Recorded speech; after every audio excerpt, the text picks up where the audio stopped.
வாழ்வில் வார்த்தை ஊழியங்கள் வழங்கும் இன்றைக்கான இறை வார்த்தை. நம் ஆண்டவர் இயேசு கிறிஸ்துவின் இணையற்ற நாமத்தில் மகிழ்ச்சியோடு உங்களை வாழ்த்துகிறேன். கடந்த 4 நாட்களாக தேவ பயம், தேவ சமாதானம், தேவ அன்பு, தேவ நீதி, இந்த வார்த்தைகளை, அதனுடைய அர்த்தங்களை நாம் கற்றுக்கொண்டோம். இன்றைக்கு தேவ தயவு. தேவ தயவு என்றால் என்ன என்பதை தியானிக்கலாம். God's kindness. இந்த வார்த்தையை புரிந்து கொள்ள ரோமர் 2ஆம் அதிகாரம் 4ஆம் வசனத்தை பார்க்கலாம்.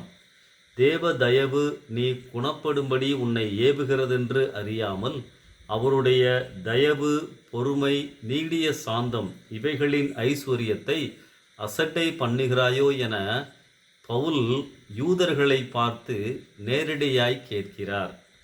யூதர்கள் எப்போதுமே ஆண்டவருடைய இரக்க குணத்தை பாவம் செய்வதற்கு ஒரு வாய்ப்பாக பயன்படுத்தினார்கள். தேவ தயவின் நோக்கம் என்ன?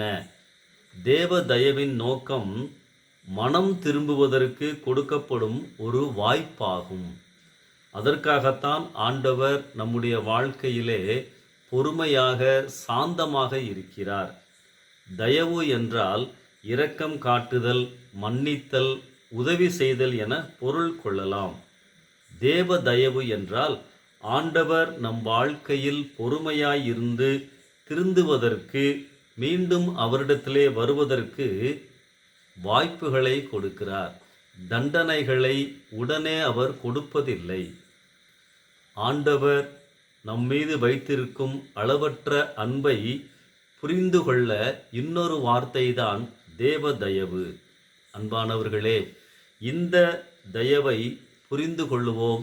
இந்த தேவ தயவை சரியாக பயன்படுத்துவோம். கர்த்தர் உங்களை ஆசீர்வதிப்பாராக. இந்த சிந்தனையோடு இந்த நாளை ஆரம்பிப்போம். ஆமென்.